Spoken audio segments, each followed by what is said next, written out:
like the background. That looks good. Yeah, it's not bad. I'm trying, whatever I can to make it look a little cooler, more studio like. Yeah, it looks great. Thanks, man. I appreciate that. Yeah, thanks for coming on the show. Oh, yeah. Thanks for having me. I've been watching a lot of your episodes. Yeah, it's been a perfect time. Oh, it's uh,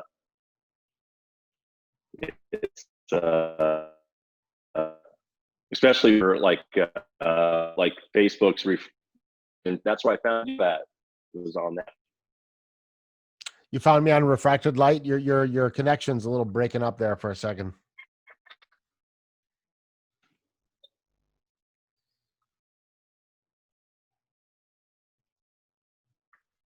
Can't hear you right now. I don't know if Connected. do you have any other okay. Okay, we're back. Oh, okay. Yeah, there was a bad connection there for a second. There we go. Do you have a decent internet connection? All right. It froze there again. Oh, there you go. Yeah, okay. I mean, it happens sometimes. Like I'll be talking to somebody and, they'll suddenly like freeze up or I can't hear them for a second. And I just kind of like pretend to have a straight face and just wait for it to pass. And it usually That's passes. all you can do. Yeah, that's all you can do. It usually passes, sometimes like 5-6 seconds, but not a huge deal.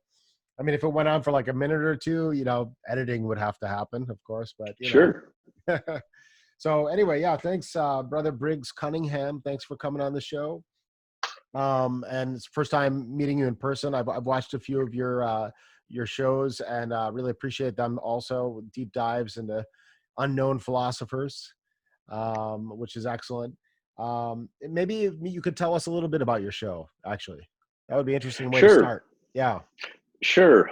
So here in Arizona, I've got a really close friend. We met in Masonry, Cosmo Magliazzi. And we found a group of brothers here that really wanted to deep dive. Mm-hmm. And so we started a dinner and we would get together, and it was wonderful because we would have brothers from all over the world. We might have a brother from Iraq, from Iran, Italy, India, and the US all sitting at the same table talking about King Solomon. So we really enjoyed it. COVID hit. Another brother, Chris, said, hey, why don't you go online with it and try this new program called Zoom? So we went ahead and did that. And Cosmo and I had a great time doing it. So we put our heads together and said, hey, we know quite a few people. Why don't we invite them and let's create a little blog show? And we're learning, if you watch our first show, I think I say the word about 1 million times. And so it's, we're learning, but it's so fun. This Friday we have Timothy Hogan on, we had Peter Dawkins, Christopher McIntosh, Scott Walter. It's been as you know, I can see on your face. This is fun. Oh yeah, it's a lot of fun. It's a lot of fun. And is my audio okay, by the way? Sounds great. How does mine sound? It sounds good because the last episode I had some like all these clicking sounds and stuff, and I just want to make sure that doesn't happen again. So if it does, if you're hearing like it's like staticky or any kind of weird crackling sounds or anything like that, just let me know. Okay. Great. So tell me about yourself. I mean, like, who is Briggs Cunningham? Maybe a little bit about your background, where you're from, what your interests have been in your life, what you studied, and then leading up to how you got into Masonry. I like to start off with a little bit of a biographical thing, to make this a little more personalized. Sure. Yeah. Okay. Grew up in Arizona, in Tempe. Married my high school sweetheart. We met in high school. We've got a son. He goes to school down in Tucson. In high school, I found a bunch of my grandfather's books. He was a Freemason. He worked at Los Alamos, Sandia Corp, and those type of things. So he was into physics and developed, I think, part of the Patriot missile and some of that stuff. So he had a lot of esoteric books. And looking back now, I think he was researching Vedic lore and stuff where he got a lot of the mathematical equations and things like that. Wow. So I got access to this library and just Opened you So right a lot up. of it was, alchemical testimonies. So Uh-huh. you're reading the testimonies of, it's like a time machine, going back in time and reading, the works of Bacon and Paracelsus and some of these guys. So that got me really interested, and then got me interested in religion. Started looking into that, spirituality. What was the time frame on that? When was that? I would say probably, wow. I mean, I really accessed those books as a teen, but I really took it seriously at about maybe 19 years old. I So we're discovered, so we're talking the 1940s, 1930s. just, yeah, yeah, yeah, just kidding, of course. yeah, yeah, 1770s. No. Right, right. Oh, you're immortal. The alchemy's working. Yeah, wouldn't that be something? Yeah. Yeah. So I didn't go to college. I went and got a packaging job, and then snuck my way into Intel and became a technologist. Did that most of my life. Got into assistive technology for the visually impaired. Worked on some projects there. Now I just enjoy my family. I write. I'm an author. I do lectures, and just doing what I love right now. So just Excellent. finally found that passion, and so what we're doing today is really something I enjoy doing. And then alchemy, of course, is a initiatic type of process. But you're working with things. You're working with nature, so you're learning things. So I always had a desire of just focusing on things and watching how they work, and always, I've always been a believer in God. I never have, a separation. I've always felt that spirit. Mm, So I want to learn more about that too. So mm. marrying the two together could be basically the definition of alchemy. Right, right. And so you had an interest in Vedic ideas and the Vedic religion for a period of time. Oh, I still study that stuff. You still Absolutely. study I it. love the Bhagavad Gita. That's an Yes, easy read. I recommend it everybody is. read that. Yeah. You got your higher self and your lower self, how they come together, and the chariot. And I had a Brahmin teacher. I've had a Siddha teacher. So my Brahmin teacher taught me a lot of the esoteric imagery in there, and how to read underneath it. And I love that stuff. Can't get enough of it. Yeah. Absolutely. I love the Indian alchemy. How about yourself? Have you been to India or? I've been to India, not during the period of time when I was really into India, unfortunately, but I did get a chance to go to India. It was actually in the last year. I went to Delhi for work, and it was fantastic. Oh my God, the food too. Holy shit. I You know, bet. oh man, they really know how to do it in India. And I also stayed in like a 5-star hotel because my job was paying. So, I mean, there was a buffet there that I'll never forget. That's wonderful. Unbelievable. And but yeah, I was into Vedic stuff a lot when I was younger. I think in college, undergrad, when I was living in Boston, and actually when I moved to San Francisco. This must have been like in 93, 94. I got into, Vedic religion and Hinduism a lot, and, was doing yoga. I was learning Sanskrit. I was able to read Sanskrit at one Wow. point, but not translate it, but I could read and chant the Vedas. Um, Oh, that's and fantastic. yeah, and I was studying Vedic astrology quite a bit, and I almost became a professional Vedic astrologer at one point. But I got burned out on the stuff because it's a lot. It takes a lot out of you. It's like being a therapist, and it can be very draining. And especially if you're pretty good at it, people could start to constantly be asking you, "Hey, can you just look at my chart? Just 5 minutes. I just need some advice on something." And if you're busy, you might feel pressure, like you have to say something quick, but you don't want to say something wrong. You want to do the full analysis, and so I had to quit and back away from it just to free myself from that. But yeah, I share Takes a that lot with. of energy. Takes a It lot of does take a energy to lot of do. energy. Yeah. And studied Ayurveda, on my own. Thought about going to school for Ayurveda at one point, and also traditional Chinese medicine. So I think we share a similar path. I was into world religion and mysticism for since sophomore year in undergrad, since I was probably 18, and now I'm 48. So I'm yeah, right there with you. I'm it's been a while, 47. bro. Yeah, and I see you, Yep, yep. and I see you skate too. I used to skate in high school. But you're still Yeah. skating. That's amazing. I love it. I love it. That's Wow. my zen. That's my, when you're skateboarding, it forces you in the moment. Mm-hmm. Because you have to focus or you get hurt. And at my age, you were kind of the generation, maybe the generation after that really created the sport. So they still have contests for guys like me.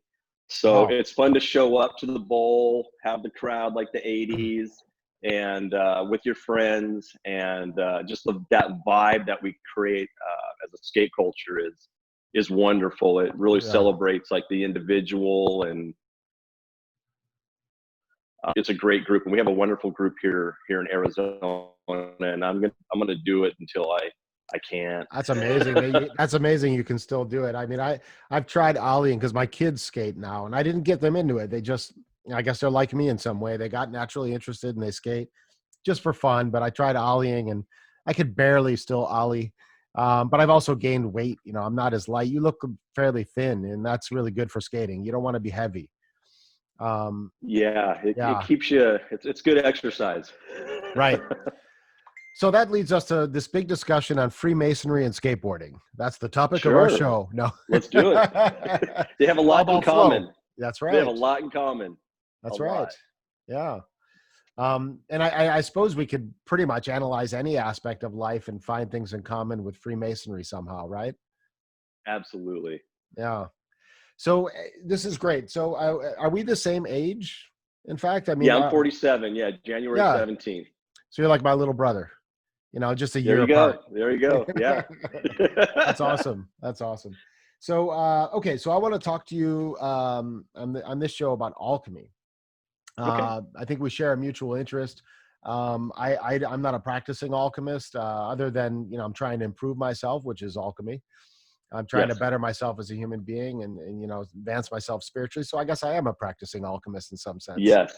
Yes. Uh, Operative too. Yes. yeah. So, but you had told me you do practical alchemy. So maybe it'd be good to explain. I want to try to make this an alchemy for dummies kind of show with you. Go over some of the basics and maybe some of the not so basic, some of the most profound aspects of alchemy. But if we could start off by maybe a brief sort of description from your own perspective, what is practical alchemy? Sure. It's just looking into the mysteries of nature. Practical alchemy could be just watching a beehive for an hour. It can be working with the material world. I'll give you an example here. You might have seen one of these. I've got some stuff out here for today. This is called the Rosicrucians booty.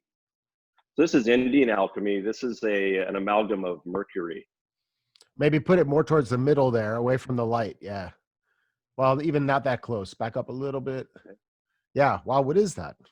Okay, so it's an amalgam of mercury. You can make it two ways. You can take mercury and feed the mercury pure gold.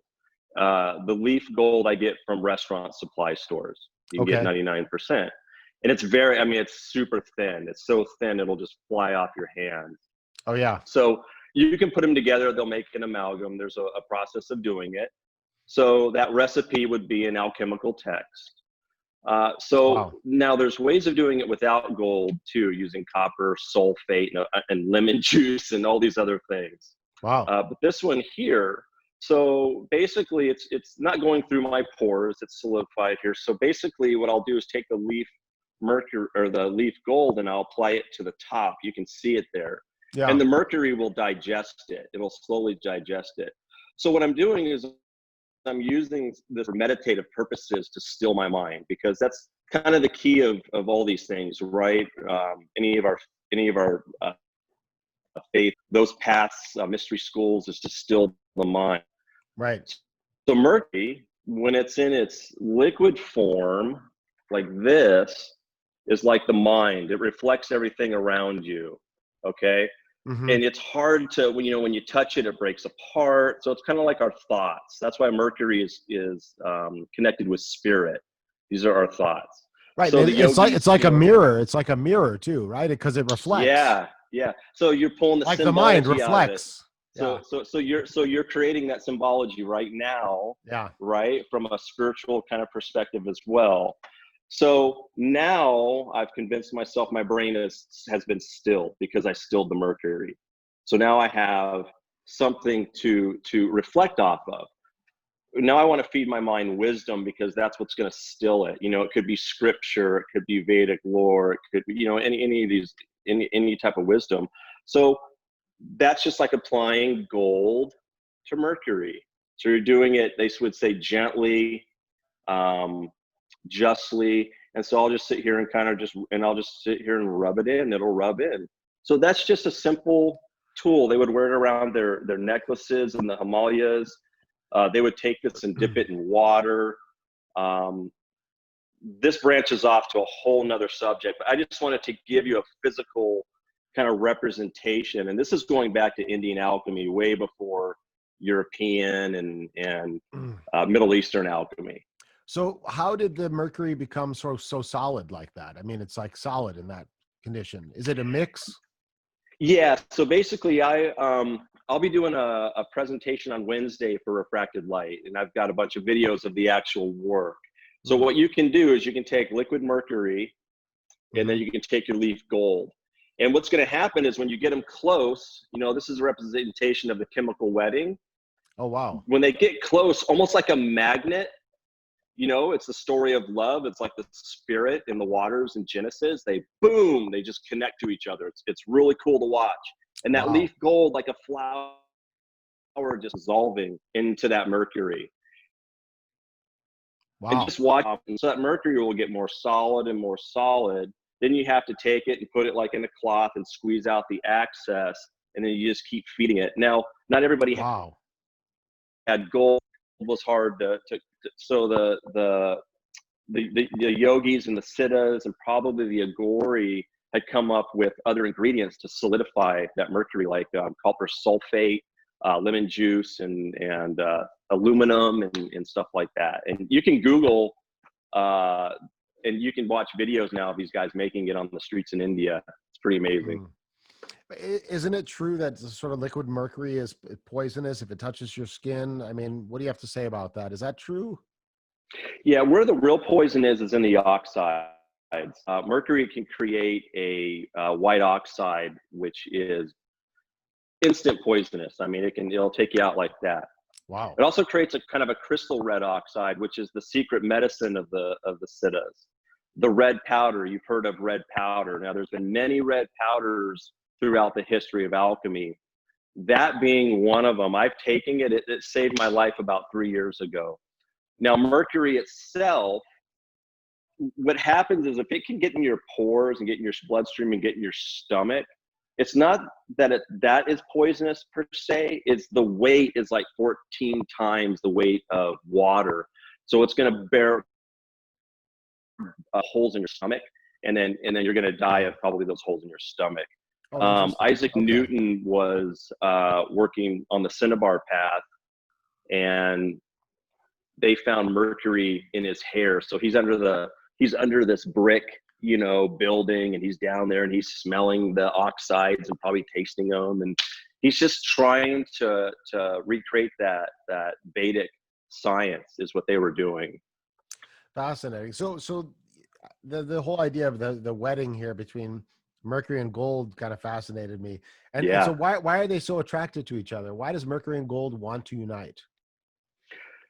They're just off by one charge. They're almost identical if you look at them on the periodic table. On Wednesday, I'll basically show how a valence electron can be popped off of mercury, and then it can convert those atoms into gold. Interesting. So basically, practical alchemy is any kind of sort of examination of nature and study of nature to learn sort of deeper lessons. You got it. Okay. That makes sense. Yeah. So it's this whole idea of the book of nature, study the book of nature. Yes. So I'll give you another example. You know, you're working with two things. You're working with the material world, and you're working with the spiritual world where God is, so to say, the spirit of God. And different than science today, most scientists aren't really thinking about God and waking up in the morning and saying, "Oh, please, you know, show me something." And if you do, you'll get shown something. You ask. Ask and ye shall receive. It'll come in different, it's not going to be a voice, but it'll come in different ways, I lost your question there. I got No, it's lost. okay. No, I'm just saying the book of nature, the idea of the book of nature, Yeah. practical alchemy, studying nature. So Yeah. the other example I wanted to give you was the spirit. So if you've ever gone camping or you're ever somewhere here in Arizona, we have a beautiful sunrise. And the Egyptians saw this. And as soon as that light kind of peeks over the horizon, if you're really just focusing, you're in the moment, you're not going backwards, forwards, you're there, and you're hearing all the sounds, you can see that spirit and you can feel it. You can feel it hit, because all the birds are going to start talking and the animals start coming alive, and it's daytime for them. You can see this happen at night as well. As soon as the sun drops, for other creatures, it's daytime for them because they're living at night. So just taking the time to pause and watch these things gives you levels of realization, I guess would be the best way to describe it. That makes sense. And it sort of reminds me of the principle of as above, so below. That's so prevalent in Hermetic philosophy, I think, and alchemy.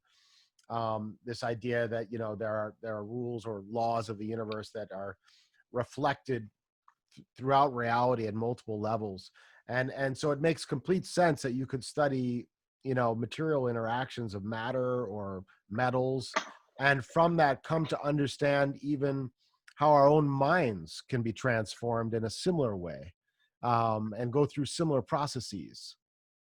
Is that true? Yeah, living in, we live in 2020, which is incredible. Yeah. We can see it looks like a cross, it's wild. So living in 2020, we know now what the material world is made up of. We boiled it down to an electric wave, right? Right. Right? Everything. Something, a thought, a consciousness is keeping it together and piecing it. So as an alchemist, this is what they were seeing. They were seeing that spirit that, as above, so below, the emerald tablet. The emerald tablet says, it's here. It's still here, that creative spirit. And you can access. And from there, then you get the catalyst, which is the real philosopher's stone. That's the catalyst, or the soul, the sulfur, that, we'll get into the tria prima, the sulfur, the soul. It's the catalyst, right? And then we go to Mercury, which is going to be your thoughts, because that's the next step, right? Is now we're going to think. Okay, now we're going to go to the material world. Now we're going to go to salt. Now we're actually going to work on it. So philosopher's stone has been applied to so many things in the material world that has caused a catalyst, basically. When they were making brass, they saw copper turn into silver and then into gold, but they didn't know it was turning from copper to zinc. So they thought zinc was the philosopher's stone because it would flash this metal and change the color of it. I've seen the Europeans even call this the philosopher's stone as well. Crystal cinnabar, Paracelsus, studying the Vedic, this is their raw material. This is ore of Mercury. It's a red stone, like you see in Harry Potter. That's where she gets it from. So this in itself is the tria prima. You have salt, sulfur, and mercury all in one red stone. This one's black. It's more of a rare one here, but it grows within crystals itself. So if you heat that up, it'll basically bleed out mercury. If you smash it up, then it turns into a real magical looking kind of powder here, a red powder. Wow. And so there was all kinds of chemistry experiments that they did with this. So so Paracelsus, he gets this, he figures out the red stone, and he says, well, now I have to take it apart. I have to be able to take it apart to re-engineer it, to put it back together again, because he brings chemistry to the medical field, chemotherapy. And he does it, and that's how he gets the salt and the sulfur and the mercury in it. And his work on cinnabar is awesome to read. Wow. So it's interesting. So you're sort of explaining that the idea of the philosopher's stone, or at least one idea of the philosopher's stone, is that it was a kind of catalyst, as some Yeah, kind of like universal agent that could transform anything. yeah, you Yeah, got it. Nuclear reactor. right. And uh, so from your studies, what do you think it is? Have you discovered what it is? Have you oh, discovered? sure. I mean, that's been my life's work is trying to recreate, like, what was Celsus? What was it to Jabir? What was it to Rashi? What was it to the ancient Egyptians, like a long time ago? Sure. And for me, as an alchemist, again, you work backwards. You just keep boiling it down, boiling it down. And to me, again, I go back to, I like the way Paracelsus puts it. And some people say Paracelsus, hard C. Right. Uh, but I like the way he puts it, because he divides the human spirit into three. You know, as we study nature, God works in proportions. It's amazing. You know, you Mm. see these numbers always Always. popping up. You see the same geometry popping up, Yep.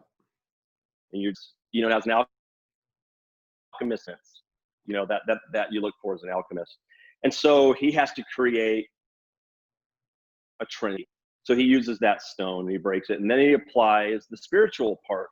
What is the human made of? What are the three things we have come up with? The human is made up of the material, salt, the mental, mercury, Mm. and then the spiritual part of us, the soul that is connected to God, right? Is that particle, or however you look at it. Would that be sulfur? You got it. Okay. Yeah.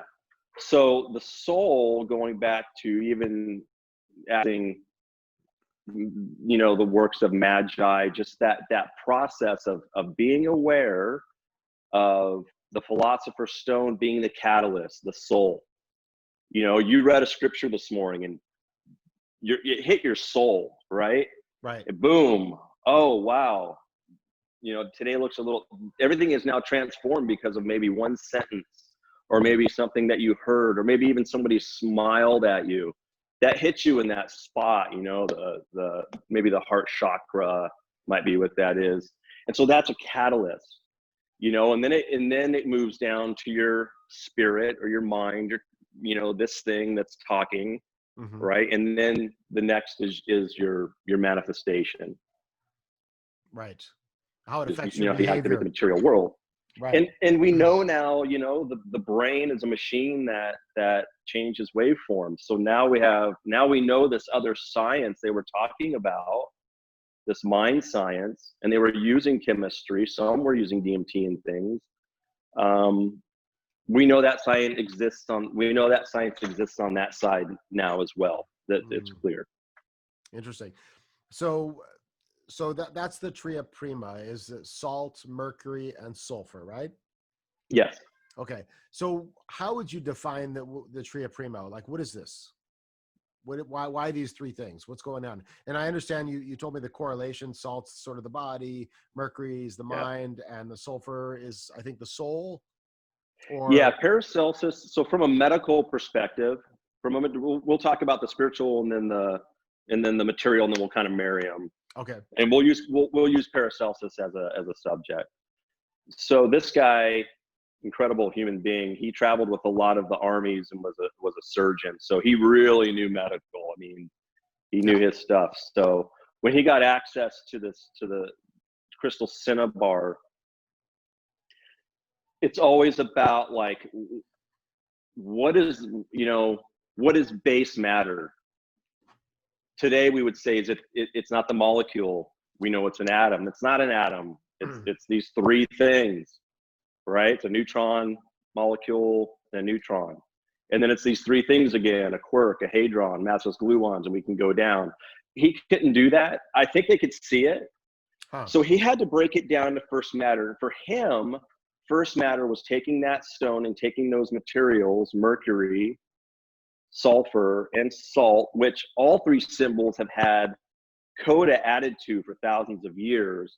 And he said that's my foundation. And if you're sick, it's because you're either deficient or you have too much of one of these three things. Oh, I see.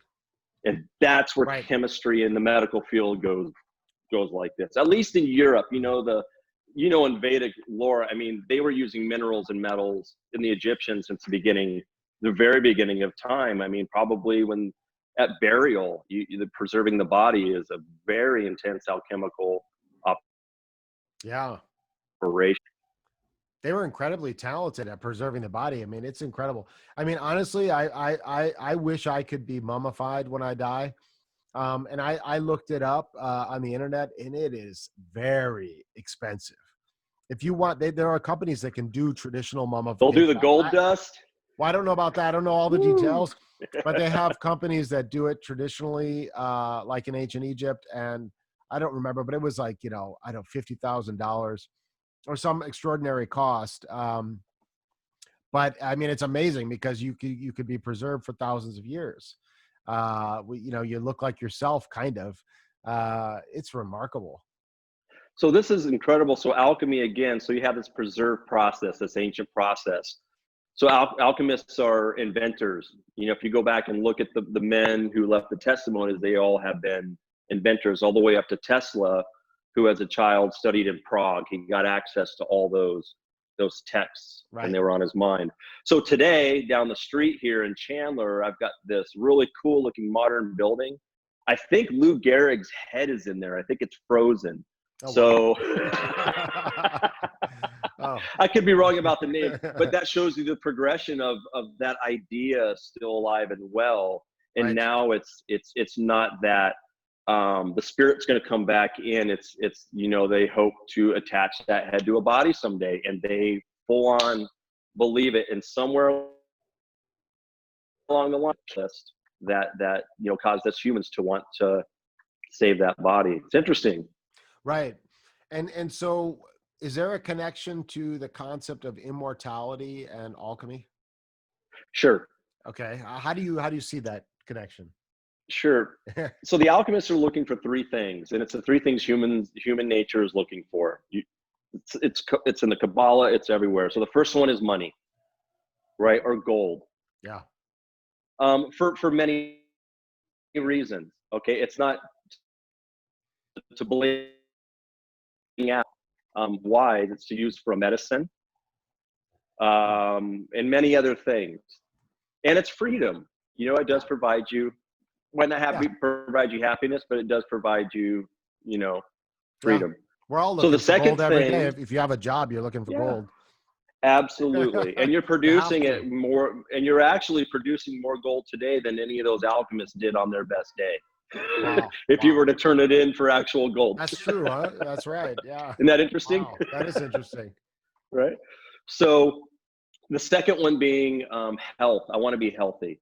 And that's why the kings were always with the kings and the royal families secretly, because they kept them alive to 80, 90 years old, and they could rule over 3 generations. Wow. And so they picked up this wisdom, and by that 3rd generation, they were a god to these people in a sense. So they had these doctors. Now the third one, immortality. So if you're the guy in China that builds the Great Wall, he wants to live forever. So he's going to send his guys out to find out what this philosopher's stone is they've been talking about in India and in Egypt. It's that type of person, I think. They've got everything to lose. Right. Yeah, I mean, go ahead. Sorry. Keep going. And it gets attached to Nicholas Flamel, who's actually buried underneath St. James's Tower in the center of Paris, France. So the immortal Nicholas Flamel. Now that immortality is what the alchemist was looking for.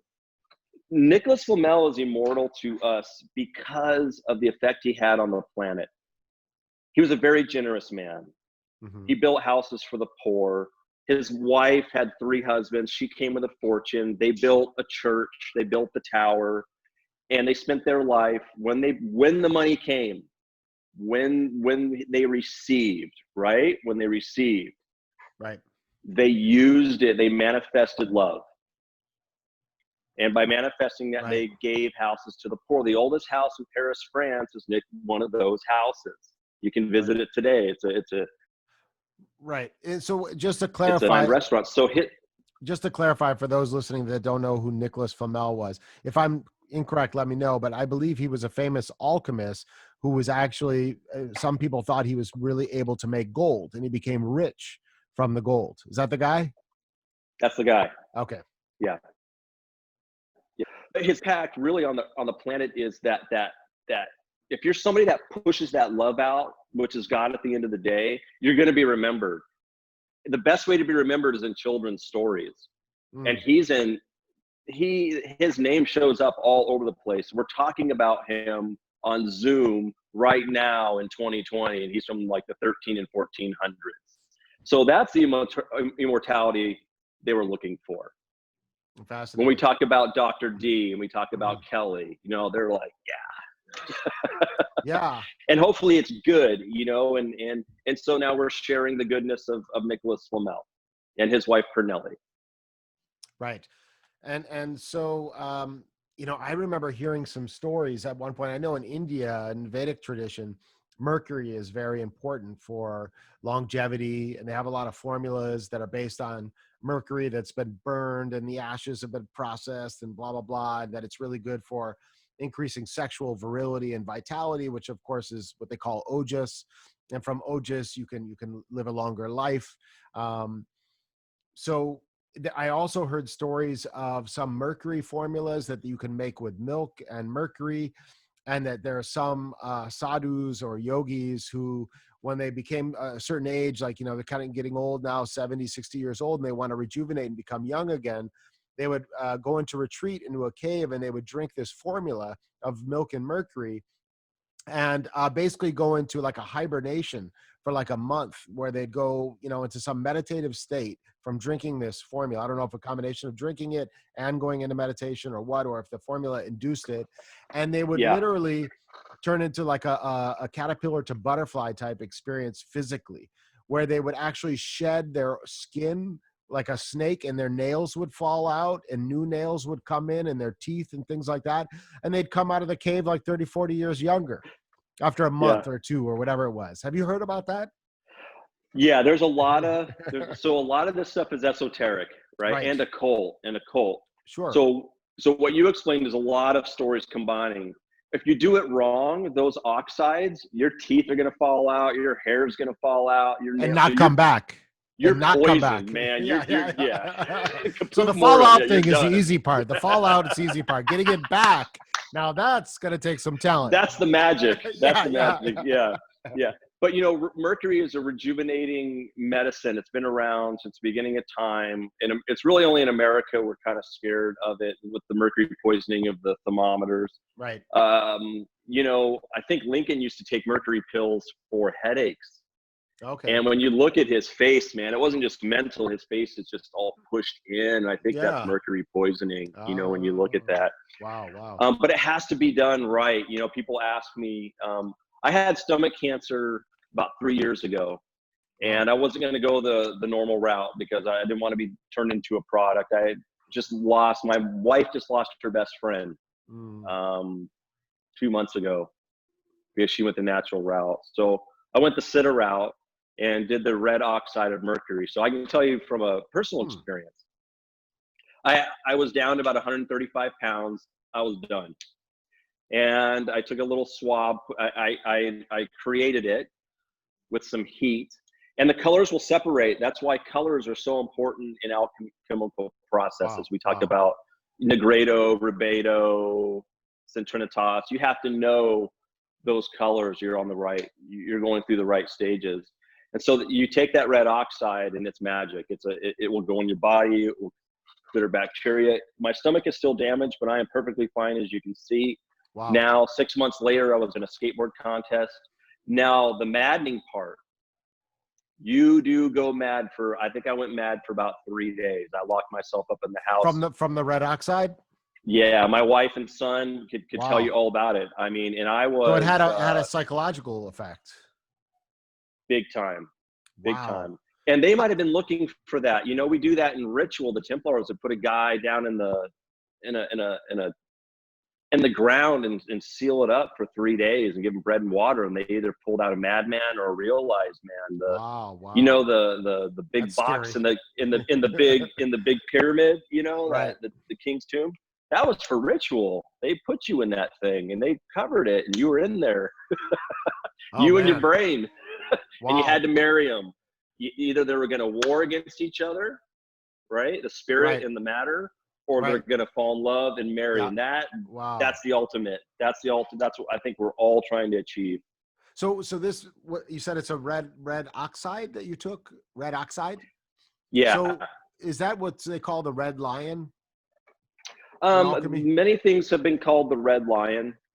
The red lion could be, it depends on your alchemist. So you have to know your alchemist by reading his testimonies. And then what is he trying to achieve? Is he trying to achieve potable gold? Is he trying to dissolve gold all the way down to a liquid so that he can drink it for health purposes? Is it going to be the combination of nitric and hydrochloric acid, which is a red acid, which dissolves gold completely? That could be a red lion. When you're making nitric acid, you have a green gas, a green lion, and you have a red gas, a red lion, and they're going to war. Right. So you're reading this recipe and it's like, okay, now these two lions are going to go to war. So, you know, practically, wow. Again, using that word, if there's two lions fighting, you're out of the way. just back up and let them go until they stop. And this is what they were transmitting. So what about this whole Ormus thing? Have you heard of Ormus? I mean, there was like I don't know, 5 years ago, I was looking online about Ormus and watching all these videos about Ormus, and a lot of alchemists that are making Ormus, like this white, I don't know, they called it the white powder gold or something like that, that was supposed to be the magic elixir of immortality and could kind of heal anything. What's up with Ormus? So that's going to be old ancient Egyptian alchemy, because they had the salt mines. They had a meteor that hit there a long time ago, maybe 300,000 years ago. You can find that yellow stone in some Akintun's jewelry. So they were getting access to the salt, and you can extract gold from salt. I mean, from salt water. That tons of gold, we know that, is in salt water. But if you're lucky, you'll get a little tiny speck of it, and the work you have to do is excruciating. So that's one of the Ormus processes. I don't think I have any. I've got, and so that one of the stages you get to is going to be the white powder. So this is salt just reduced and reduced and reduced and reduced and reduced right here. So that's it in the salt form. Okay. So that could be considered Ormus? It's pure white. Yeah. So after this, you're just going to hit it with a high heat, and you hope to extract basically gold from it. Now, they also created a medicine, right, out of the salts. So this is a medicine made out of salts from the Himalayas and all over the world. Again, they're looking for a red color. I don't know if it's still, you can kind of, I don't know if you can see, it's still kind of pink. I can't really see inside, but yeah. Okay. Yeah. But so, it's pinkish. You know, these were real things. They kind of got exaggerated a little bit, but these were old chemical processes. Really is, you know, alchem, the art of chem being Egypt, right? These are arts that come out and flow into India. And as humanity goes north, you know, my relatives ended up in Europe and found winter. So my skin was going to change, my eye color, you know, all this stuff. But alchemy is from the very beginning, and it travels. It's always been connected to us, because humans, one thing unique to us is chemistry. So and the art. So is there basically operative and speculative alchemy, or is it not divided that way? You can use that, sure. So again, operative, if we were talking Freemasonry, because now we're going to apply out how alchemy feeds into Freemasonry a little bit. You have the material world, operative, that you can work on. And then you have the speculative world, which is the spiritual, which, you know, we're veiled from. I can't see past my death. I can't see before my birth. I don't, I can only go inside and hope to see some things on that spiritual side, or see something out here. So again, it's using those two words as operative, because we can do the scientific method over and over again on material. Right. Spiritual speculative, because this is something we all see differently, like our fingerprints. Right. We're all individuals. That's alchemy really focuses on individualism. They were always the freedom fighters to worship the way you want to and do the sciences freely, and they've always been at the forefront of that, of those two freedoms as well. So they were Freemasons, they were Rosicrucians, they were part of a Griffiths group, and going back. So fascinating. I mean, so brother, do you have like a lab in your house, like an alchemical lab where you do actual experiments? That's so cool. I'd love to see that. I have a time machine. So last week I went back about 300,000 years and recovered the Emerald Tablet. Oh, I've seen one of those.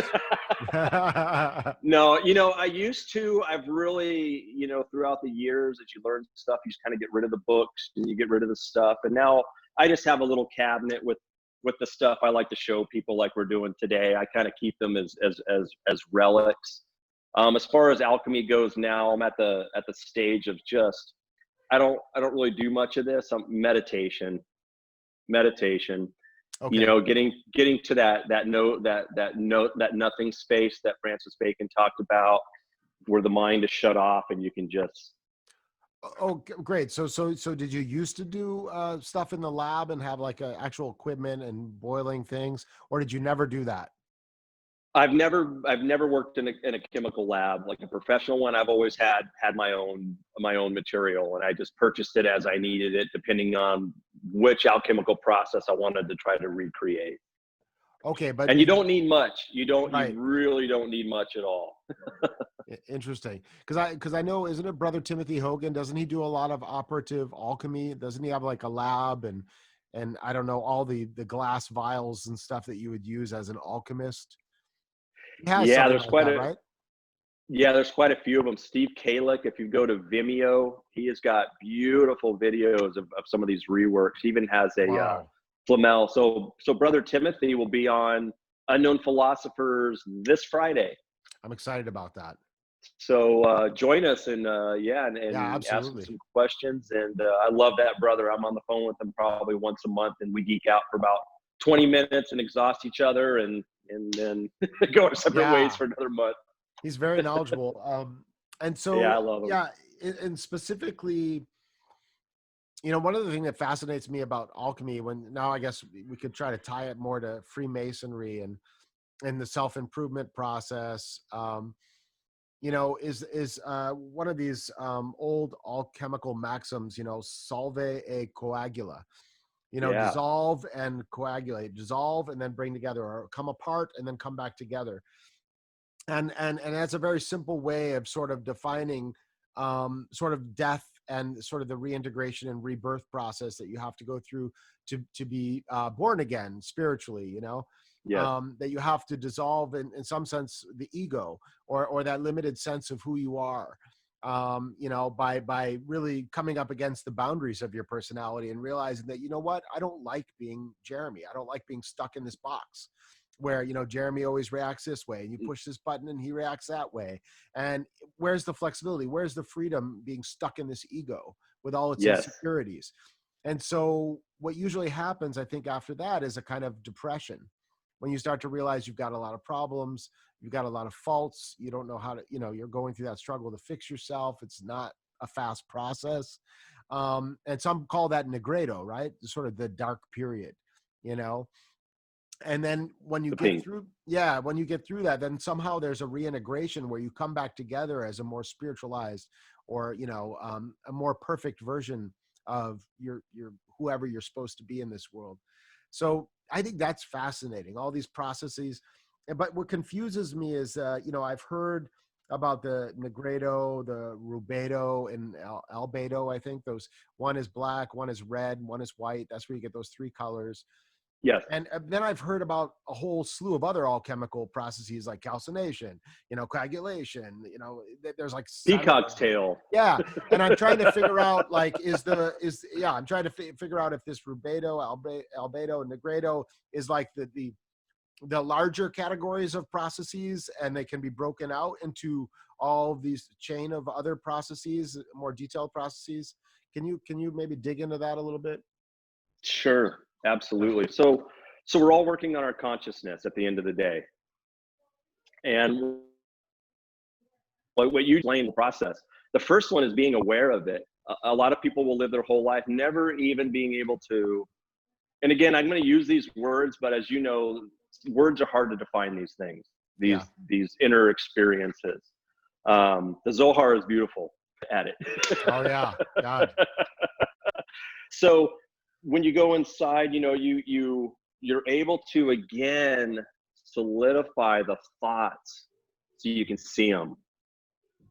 Eckhart Tolle, Sadhguru, a lot of these YouTube guys talk about this, Moji, because the first thing is you want to be able to see them. And then, like you said, oh, Lord, I thought I was pretty, I got this, I got this, I got this.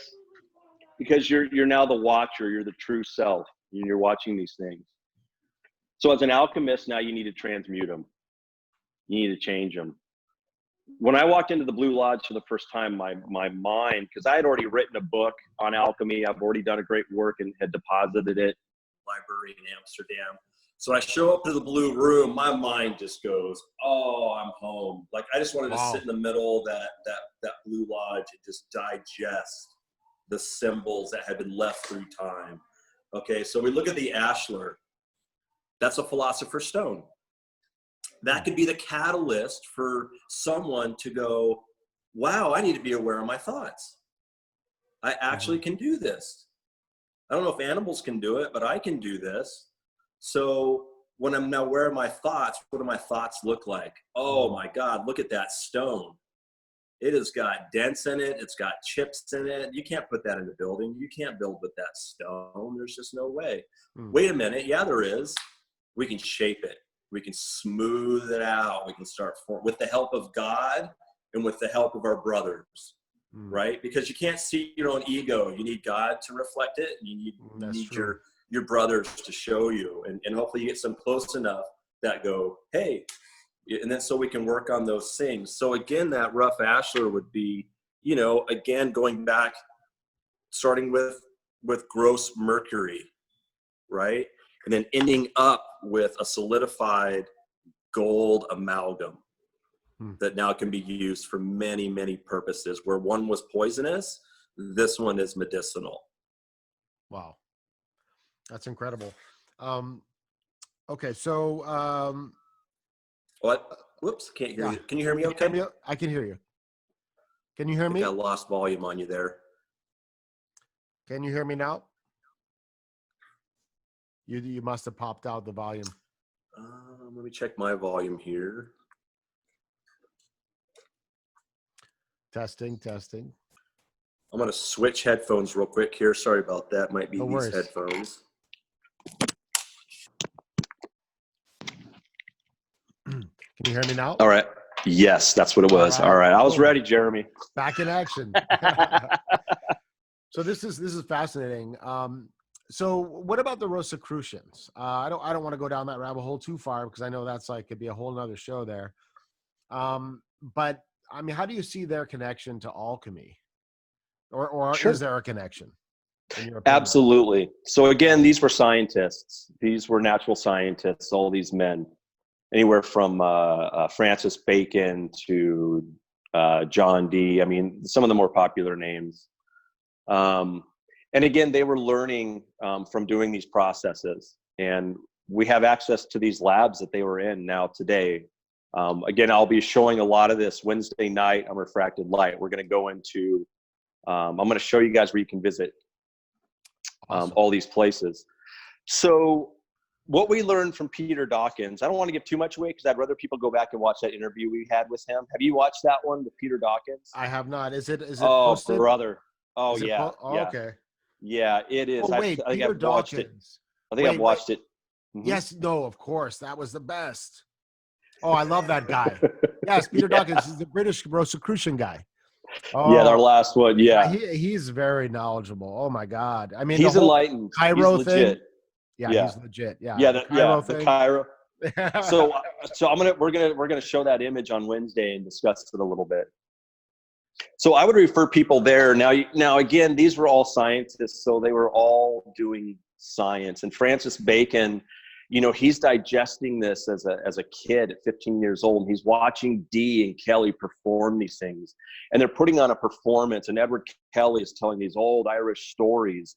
So Christopher Wren and Bacon, these guys are like, they have to do something because the Catholic Church is coming for England. Period. They're coming for the Queen, and they got to save her. And they love their freedom.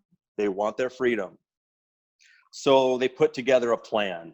And that plan has to do with speculative Freemasonry, Rosicrucianism, and all these groups, again, coming together.